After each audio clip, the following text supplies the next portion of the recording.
Double game نہیں بلکہ مجھے تو لگتا ہے کہ ٹرپل گیم کر رہے تھے. یعنی خواجہ آصف کو کہا کہ آپ کو حکومت دے دیتے ہیں، اور جنرل فیض شہباز شریف کو بھی یہ کہہ رہے تھے کہ آپ مجھے آرمی چیف بنائیں اور پھر 10-20 سال تک آپ آرمی چیف رہیں اور پھر جہاں جیسے چاہیں گے ہم کر لیں گے. انہیں شہباز شریف کو یہ بھی کہا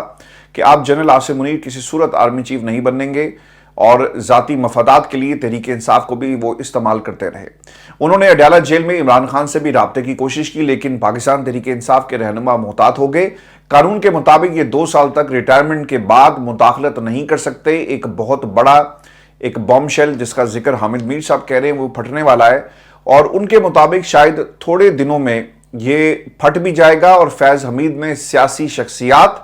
اور صحافیوں کو قتل کرانے کی کوشش بھی کی. ابصار عالم صاحب پہ حملہ ہوا آپ کے سامنے، مطیع اللہ جان کو اٹھایا گیا، اور اس طرح اور بھی صحافی ہیں جن کے حوالے سے یہ باتیں جس کانٹیکسٹ میں حامد میر صاحب جو ہے بات کر رہے ہیں. اب یہ میں الزام نہیں لگا رہا، جو اس ٹائم فریم کے اندر جب یہ D G I S I تھے جو واقعات ہوئے، میں آپ کے سامنے ان کا ایک تسلسل جو ہے وہ رکھ رہا ہوں. اب وہ کتنے سچے ہیں کتنے جھوٹے ہیں یہ وقت بتائے گا، اور ہمیں اس کے اوپر زیادہ کومنٹ نہیں کرنا چاہیے. ویورز، اس سلسلے میں باقاعدہ ثبوت بھی حامد میر صاحب یہ کہتے ہیں کہ حاصل کر لیے گئے، اور حکومت کو کچھ دن پہلے پتہ چلا کہ وہ ابھی بھی پاکستان تحریک انصاف کی کچھ رہنماؤں کے ساتھ رابطے میں ہیں. اور اس سلسلے میں ایک اہم رہنما نے پارٹی قیادت کو شکایت کی تھی، جس پر اس رہنما کو کہا گیا کہ آپ کو ان کی بات سننے کی ضرورت نہیں ہے. اس کے علاوہ 3 اور معاملات میں جس پر تحقیقات ہو رہی ہیں،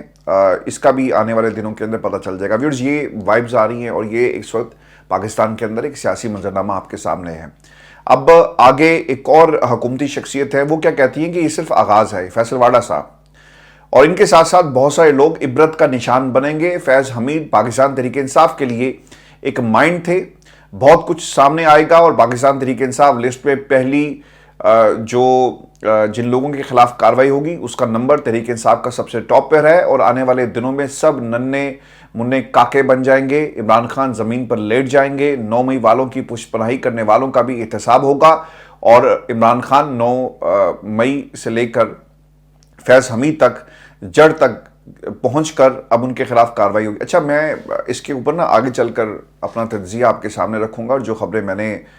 کچھ لوگوں سے بات کر کے حاصل کی ہے وہ بھی میں آپ کو بتاؤں گا کہ اس وقت ہو کیا رہا ہے. لیکن پہلے یہ پکچر آپ دیکھ لیں کہ اس وقت کیا کچھ پاکستان کے اندر کہا جا رہا ہے. پھر ایک اور شخصیت آئی اور وہ یہ کہتی ہیں کہ ایسا نہیں کہ فیض حمید کو صرف انکوائری کے لیے تحویل میں لیا گیا ہے. فیض حمید کو تحویل میں لینے سے لگ رہا ہے کہ کچھ چیزیں ثابت ہو چکی. انہوں نے مزید یہ بھی کہا کہ بات ثابت ہے کہ پاک فوج میں احتساب کا عمل بہت مضبوط ہے. کورٹ مارشل کے عمل کو فوجی طریقہ کار کے مطابق آگے بڑھنا ہے. فیض حمید دھرنے کے معاہدے میں فیض حمید کے دستخط ہیں، یقیناً انکوائری کے عمل میں یہ چیزیں شامل ہوگی. اور فیض آباد دھرنے میں لوگوں کو مینج کر کے بٹھایا گیا. سپریم کورٹ کا خالصتاً ہاؤسنگ سوسائٹی کے بارے میں حکم تھا، ہاؤسنگ سوسائٹی کے حوالے سے انکوائری ہوئی، اور ہمیں اس معاملے میں اس حد تک ہی محدود رہنا چاہیے. رانا صاحب یہ بات کرتے ہیں، شاید رانا صاحب یہ بات بھول گئے کہ جہاں تک دھرنے کا معاملہ ہے کہ انکوائری کمیٹی بھی بنائی گئی اور انہوں نے ان صاحب کو کلین چٹ دی تھی. لیکن آئی ڈونٹ نو وہ کیوں پوائنٹ جو ہے وہ سیٹ کرنا چاہتے ہیں ان کے ساتھ. اب یہ ہوا کیا ہے پاکستان کے اندر، یہ خبر جو ہے یہ ایک تو بہت بڑی ڈیولپمنٹ ہے، یہ ہمیں ماننا چاہیے. ہم نے 9 مئی میں کور کمانڈر لاہور اور جتنے بھی لوگ ان کے خلاف کاروائی ہوئی وہ باقاعدہ رپورٹ ہوئی، اور پاکستان کی فوج مسلسل یہ کہہ رہی تھی کہ ہم اگر خود احتسابی اپنے لیول پر کر سکتے ہیں تو آپ کو بھی خود احتسابی کرنی چاہیے گی. اور وہ پاکستان کی عدالتوں کی طرف دیکھ رہے تھے، پاکستان کی حکومت کی طرف دیکھ رہے تھے کہ آپ 9 مئی کا جو پورے کا پورا کیس ہے اسے عدالتوں میں ثابت کرنے میں کیوں ناکام ہے. اور یہ D G I S P R نے متعدد دفعہ اس کے اوپر اظہار بھی کیا اور ناکامی انصاف کے نظام کی اسے قرار دیا. اور خود احتسابی کا عمل اگر پاکستان کی فوج جو ہے وہ 9 مئی کے حوالے سے کر سکتی ہے، جس کی بھی غلطی تھی، جو بھی ان کا انٹرنل پروسیس ہے اس کو فالو کیا گیا اور کاروائی ہوگی. اور آج اس کاروائی کے بعد یہ دوسرا ایک بڑا ایک لینڈ مارک اسے کہنا چاہیے سٹیپ ہے جو پاکستان کی فوج کی طرف سے لیا گیا. اب ویورز آ جاتے ہیں کہ یہ پاکستان مسلم لیگ نون کر کیا رہی ہے اور سیاسی جماعتیں کیا کر رہی ہیں. آج میں پاکستان پیپلز پارٹی چند صاحب کو سن رہا تھا تو وہ یہ کہتے ہیں کہ سب لوگوں کو سیکھنا چاہیے، آپ جتنی بڑی کرسی پر بیٹھے ہوں گے آپ کو اتنی ہی بڑی قیمت ادا کرنا پڑے گی. آپ نے پاور انجوائے کی, آپ کو اب اس کی قیمت ادا کرنا پڑ رہی ہے, اور اپنی پاور کے بلبوتے پر آپ جو کچھ کر رہے تھے باقاعدہ اب آپ کو اس کا حساب دینا پڑ رہا ہے. پاکستان مسلم لیگ نون میں جاوید لطیف, عرفان صدیقی صاحب اور اس کے علاوہ دیگر لوگ بھی آئے, اور عرفان صدیقی ہوں, جاوید لطیف ہوں یا پھر رانا ثناء اللہ, ان کا یہ ماننا ہے, اور اتاتار یہ اس پورے معاملے کو 9 مئی کے ساتھ جوڑنے کی کوشش کر رہے ہیں. اور کچھ صحافی جب یہ کہتے ہیں نا کہ آنے والے دنوں کے اندر بہت چیزیں پتہ لگ جائیں گی, فیصل واڈا یہ کہے کہ جناب 9 مئی اور فیض حمید تک جتنے معاملات ہیں آپ کو پتہ لگ جائیں گے, تو پھر آپ کو یہ یاد رکھنا چاہیے ویورز کہ جو D G I S P R کی پریس ریلیز ہے اس میں ایسی کوئی چیز لکھی نہیں ہوئی. ٹاپ سٹی کا ذکر کیا گیا اور پھر کچھ معاملات کا حوالہ دیا گیا. اور پھر یہ بھی انٹرسٹنگ بات ہے کہ اگر یہ معاملات اس آئی ایس پی آر کی پریس ریلیز کے اندر نہیں ہیں تو پھر یہ تمام لوگ اسے جوڑ کیوں رہے ہیں. پاکستان کے اندر اگر آپ کو یاد ہو, خواجہ آصف صاحب نے 4 روز پہلے یہ بات کہی تھی جب حامد میر نے انہیں کہا کہ خواجہ صاحب تاڑا تے 9 مئی کا جڑا بیانی ہے وہ ختم ہو گیا, تو ان کے یہ الفاظ سے کیٹیگوریکلی میں آپ کو یاد کروا دیتا ہوں کہ اب آپ کو کچھ دنوں میں پتہ چل جائے گا کہ یہ مرا نہیں ہے. تو اس کے بعد آپ دیکھ لیں کہ ادھر سے فیض حمید آئی ایس پی آر کی پریس ریلیز آتی ہے جس میں آرمی ایکٹ کی خلاف ورزی اور جو مداخلت کا لفظ استعمال کیا گیا اور جو ٹاپ سٹی والی خبر ہے, لیکن اس کی ڈیٹیلز نہیں دی گئی کہ وہ مداخلت کس نوعیت کی تھی, 2 سال ریٹائرمنٹ یعنی ریٹائرمنٹ کے بعد ہی مداخلت ہوتی ہے, کس کس لیول پر مداخلت ہو رہی تھی, وہ پاکستان کی کس سیاسی جماعت کے ساتھ ان کے تعلقات تھے, کیا میسیجنگ ہو رہی تھی, پاکستان تحریک انصاف کے لوگوں کو کیا پیغام دیا جا رہا تھا, اور کیا واقعی اسٹیبلش ہو پائے گا, اس کی ڈیٹیلز اس پریس ریلیز کے اندر نہیں ہے. لیکن نون لیگ نے ایک قدم آگے جا کر, عرفان صدیقی صاحب نے تو یہاں تک کہا کہ جی ان کے دور میں جو پرائم منسٹر ہاؤس ہے وہاں پہ ایک باقاعدہ کوئی ایک صاحب بیٹھتے تھے, اس طرح کی غالباً کوئی انہوں نے بات کی ہے, اور مانیٹر کیا جاتا تھا کہ ہو کیا رہا ہے تاکہ چیک کیا جائے کہ آگے پیچھے کیا ہو رہا ہے. صدیقی صاحب یہ باتیں اس وقت اچھی لگتی ہیں جب کوئی ایسا کام کر رہا ہو, وقت گزرنے کے بعد جب آپ ایسی باتیں کریں گے تو میرا خیال ہے کہ اس کی کوئی حیثیت نہیں رہتی. دوسری چیز ویورز آپ کو یہ یاد رکھنی چاہیے کہ نون لیگ بھرپور طریقے سے اس کے اوپر کھیلے گی, اور نون لیگ یہ بیانیہ بنا رہی ہے جب سے یہ خبر سامنے آئی کہ 9 مئی کے ماسٹر مائنڈ کون تھے, 9 مئی میں فیسیلیٹیشن کہاں سے ہو رہی تھی, سہولت کاری کون کر رہا تھا, یہ آپ کو اندر سے سہولت کاری ہو رہی تھی. لیکن جو میرے لیے سب سے امپورٹنٹ چیز ہے اور وہ یہ تھی کہ پاکستان تحریک انصاف کو استعمال کیا گیا, عمران خان کو باقاعدہ ایک طرح سے اندھیرے میں رکھا گیا, اور فیض حمید صاحب جو ہیں, جو اگر آپ کڑی سے کڑی ملائیں تو پتہ آپ کو یہ چلے گا کہ یہ بیانات اور جس طرح سے وہ سپورٹ دکھا رہے تھے وہ سب سے بات کر رہے تھے کہ کہیں سے انہیں کوئی آسرا ملے اور انہیں آرمی چیف بنا دیا جائے. اور پھر اس کے بعد خان صاحب کی سٹیٹمنٹس بھی موجود ہیں, اور شاید کہیں نہ کہیں کسی لیول کے اوپر یہ احساس ضرور ہوا جب یہ باتیں کھل کر ان کے سامنے بھی گئی, اور بڑے محتاط انداز میں تحریک انصاف کی جو ٹاپ براس ہے انہوں نے بتا دیا تھا کہ اب آپ نے محتاط رہنا. تو یہ وائبز ہیں کہ کہیں نہ کہیں استعمال کیا جا رہا تھا کرسی پر بیٹھے ہوئی شخصیت کو, اس کی پاور کو. اور یہ بہت ہی انٹرسٹنگ اس لیے بھی ہے کیونکہ یہ ریٹائرمنٹ کے بعد مداخلت ہے, اس سے پہلے نہیں. حالانکہ خان صاحب تو متعدد دفعہ کہہ چکے کہ ہمیں آئی ایس آئی کو کہنا پڑتا تھا کہ آپ ان لا میکرز کو اٹھا کر لے کر آئیں, اور ہمیں بل پاس کروانے کے لیے مشکل ہوتی تھی, اور میں ایسی حکومت نہیں لوں گا جو کمزور ہو اور ہمیں کسی اور کو کہنا پڑے. تو یہ پبلک ڈومین میں چیزیں ہیں, یہ کوئی اس میں سازش نہیں ہے. اس کے اوپر تو ہم سمجھ سکتے ہیں کہ اگر پرائم منسٹر یہ کہہ رہا ہے اور آئی ایس آئی چیف کا کیا رول ہے, تو آبویسلی وہ مداخلت جو ہو رہی تھی بینگ ان یونیفارم, تو اس کے اوپر کیوں سوال نہیں اٹھائے گئے. اور ریٹائرمنٹ کے بعد جو آپ نے سوالات اٹھائے, آبویسلی وہ ثبوت کیا ہیں وہ کبھی کسی کو پتہ نہیں چلیں گے, اور ایسی جو انکوائریز ہیں وہ کبھی بھی پبلک نہیں کی جاتی. لیکن پاکستان مسلم لیگ نون جی بھرپور طریقے سے اس کے اوپر کھیل رہی ہے, اور اب جو خواجہ آصف نے کہا تھا نا کہ 2-3 دنوں میں پتہ لگ جائے گا آپ کو, اور پھر یہ بیانیہ بنانا شروع کر دیا, یہ بہت ہی خطرناک ہے اور یہ ملک کے لیے بہتر نہیں ہوگا. لیکن دیکھنا بھی یہ ہوگا کہ آپ بیانیہ بنائیں, اور اگر آپ نے کسی کی گواہی یا کسی کے ثبوتوں کا ذکر کر کے اسے سزا دے بھی دی, پولیٹیکل مداخلت کی جہاں تک بات ہے, تو پھر 9 مئی کا بیانیہ یا پھر جو دوسری مداخلت ہو رہی تھی عدالتوں میں, جب عمران خان کے خلاف یہ کیسز لے کر آپ جائیں گے, تو آپ کو اس بنیاد پر جو چارج شیٹ آپ رکھ رہے ہیں عمران خان اور ان کی جماعت کے حوالے سے, آپ کو عدالتوں میں بھی پھر وہ چیزیں پریزنٹ کرنی پڑیں گی. تو کیا وہ چیزیں عدالتوں میں جائیں گی؟ کبھی بھی نہیں جائیں گی,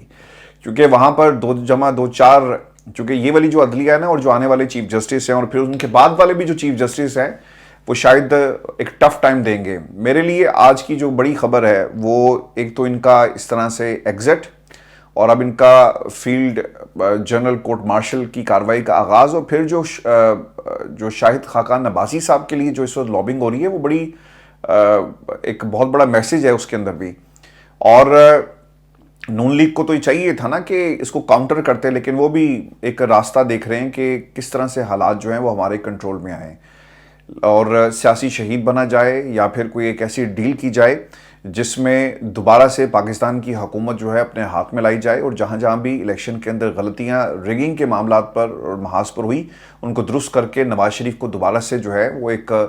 بڑی پوزیشن میں لے کر آئیں, اور اس سے پہلے ایک ایسی حکومت آ جائے جو سب کے لیے قابل قبول ہو, جس کو شاہد خاقان عباسی صاحب لیڈ کریں. تو میرے لیے زیادہ امپورٹنٹ شاہد خاقان عباسی کی وہ سٹیٹمنٹ ہے جس میں وہ یہ کہتے ہیں کہ ملک کے آرمی چیف کو پاکستان کی تمام جماعتوں کو مل کر آئندہ کا لائحہ عمل جو ہے وہ تیار کرنا چاہیے, اور نئے الیکشن سے کچھ نہیں ہوگا جب تک ملک کے اندر سمت کا تعین نہیں ہو جاتا. تو اب آپ کو پتہ لگ گیا ہوگا کہ اب آنے والے دنوں میں کیا ہو رہا ہے. انٹرویوز جو بات شیخ رشید صاحب نے کہی ہے نا کہ انٹرویوز ہو رہی ہے, یہ بہت ہی خطرناک بات ہے, چونکہ اس سے پہلے وہ بول نہیں رہے تھے اور انہوں نے کہا جی کہ میں نے بات نہیں کرنی اور مجھے اجازت نہیں ہے. اب آپ کو انٹرویوز کی اجازت بھی مل گئی اور آپ جو گفتگو اور جو میسیجنگ کر رہے ہیں وہ بڑی واضح ہے کہ پاکستان کے اندر ایک ٹیکنوکریٹ حکومت کو لایا جا سکتا ہے, اور مین وائل پاکستان کی جو پولیٹیکل جو پارٹیز ہیں ان کے ساتھ گفتگو کا سلسلہ شروع کیا جائے, اور پھر یہ دیکھا جائے کہ کون کسی کی ایکویژن کے اوپر سیٹ بیٹھتا ہے اور کون کس کی بات مان لیتا ہے. پھر اسے اس کے حساب سے آنے والے دنوں کے اندر جو الیکشن اگر ہوئے تو اس میں اس کو حصہ جو ہے وہ دے دیا جائے. اور ویورز آپ کو یہ بھی خبر دے دیں کہ اڈیالہ جیل میں 9 مئی کے کیسز کی سماعت ہوئی ہے, اور اڈیالہ جیل میں 500 کے قریب 9 مئی کے ملزمان پیش کیے گئے. اڈیالہ جیل میں 9 مئی مقدمات کی سماعت کے دوران پاکستان تحریک انصاف کے کارکنوں نے عمران خان کو دیکھ کر جیل کے کمرہ عدالت میں نعرے بازی شروع کر دی. عمران خان خاموش کراتے رہے اور عدالت نے کمرہ عدالت خالی کرنے کی ہدایت کرتے ہوئے سماعت 22 اگست تک جو ہے وہ ملتوی کر دی ہے. انسداد دہشت گردی عدالت نے بشرا بی بی سے ثانیہ 9 مئی کے مقدمات کی تفتیش 7 روز میں مکمل کرنے کی ہدایت کر دی ہے, اور پھر اس کے بعد القادر ٹرسٹ کیس کی سماعت ہوئی اور 190 ملین پاؤنڈ کیس کی سماعت 15 اگست تک اسے ملتوی کر دیا گیا ہے. تفتیشی افسر کے بیان پر آج جرا نہیں ہو سکی اور نیب سے ریکارڈ طلب کرنے کی عمران خان اور بشرا بی بی کی درخواست احتساب عدالت نے مسترد کر دی ہیں. اب جیل میں جو خان صاحب کی گفتگو ہوئی ہے اس کی کچھ چیزیں میں آپ کے سامنے رکھ دیتا ہوں. اگر چیف جسٹس قاضی فائز عیسیٰ کو توسیع دی گئی تو ملک بھر میں احتجاج کی کال دوں گا. میں 1 سال سے جیل میں ہوں, کبھی سڑکوں پر آنے کی کال نہیں دی, لیکن اگر آئینی ترمیم کر کے سب کچھ تبدیل کرنے کی کوشش کی گئی تو احتجاج پاکستان تحریک انصاف کرے گی. خان صاحب یہ بھی کہتے ہیں کہ قوم انتظار کر رہی ہے, لاوا پک چکا, صرف ایک تیلی لگانے کی ضرورت ہے, سب تباہ ہو جائے گا, یہ جو مرضی کر لیں, پاکستانی فوج عوام پر گولی نہیں چلائے گی. میں کال دینے لگا ہوں, لاوا پک رہا ہے, لوگ تیار رہیں, میں ان کو وارن کر رہا ہوں, خوف کا بت ٹوٹ چکا, اب لوگ جیلوں میں جانے اور جان دینے کو بھی تیار ہیں. اسٹریٹ موومنٹ شروع کرنے کا اعلان خان صاحب بہت جلدی کریں گے, اور وہ یہ بھی کہتے ہیں کہ یہ مخصوص نشستیں ہمیں نہیں دے رہے. پہلے انہوں نے 2 صوبوں میں الیکشن نہ کروا کر آئین کی خلاف ورزی کی, اب سپریم کورٹ کے فیصلے پر عمل درآمد نہ کر کے دوبارہ آئین شکنی کی جا رہی ہے. اگر سپریم کورٹ کے فیصلوں کو نہیں مانا گیا تو میں اسٹریٹ موومنٹ شروع کرنے کی باقاعدہ ہدایات جو ہے میں جاری کروں گا. خان صاحب یہ بھی کہتے ہیں کہ سپریم کورٹ کے فیصلے کو روکنے کے لیے انہوں نے الیکشن ایکٹ میں ترمیم کی, اب یہ آئین میں بھی ترمیم کر کے 2/3 اکثریت حاصل کرنا چاہتے ہیں. چیف جسٹس اور الیکشن کمیشن ملے ہوئے ہیں. اب سوال یہ ہے کہ حکومت کی کانپیں کیوں ٹانگ رہی ہیں. خان صاحب یہ کہتے ہیں کہ انہیں جب معلوم ہوتا ہے کہ عمران خان کا اسٹیبلشمنٹ سے رابطہ ہے تو وہ پریشان ہو جاتے ہیں. حالانکہ میرا کسی سے کوئی رابطہ نہیں ہے, کوئی بات چیت نہیں ہو رہی. میں نے محمود خان اچکزئی کو سیاستدانوں سے مذاکرات کا اختیار دیا, پی ٹی آئی مذاکرات نہیں کرے گی. اگر ہم سیاستدانوں سے مذاکرات کریں گے تو اس کا مطلب ہے کہ ہم نے موجودہ حکومت کو تسلیم کر لیا. اور خان صاحب یہ بھی کہتے ہیں کہ 8 فروری کو ظلم کے باوجود ہماری پارٹی جیتی. اس وقت تحریک انصاف کے ساتھ 90% عوام ہے. انہیں خدشہ یہ ہے کہ جو الیکشن کمیشن میں فراڈ کیا گیا اگر حلقے کھلے تو ان کی ساری چوری اوپن ہو جائے گی, اس لیے ٹریبونلز میں اپنے ججز کو بٹھانا چاہتے ہیں. انہیں معلوم ہو گیا ہے کہ اتنا بڑا فراڈ ہم کور نہیں کر سکتے, اس لیے سب کچھ کیا جا رہا ہے. خان صاحب نے آج نواز شریف صاحب کو چیلنج یہ کیا کہ آپ ایک چھوٹے سے گراؤنڈ میں جلسہ کر کے دکھائیں,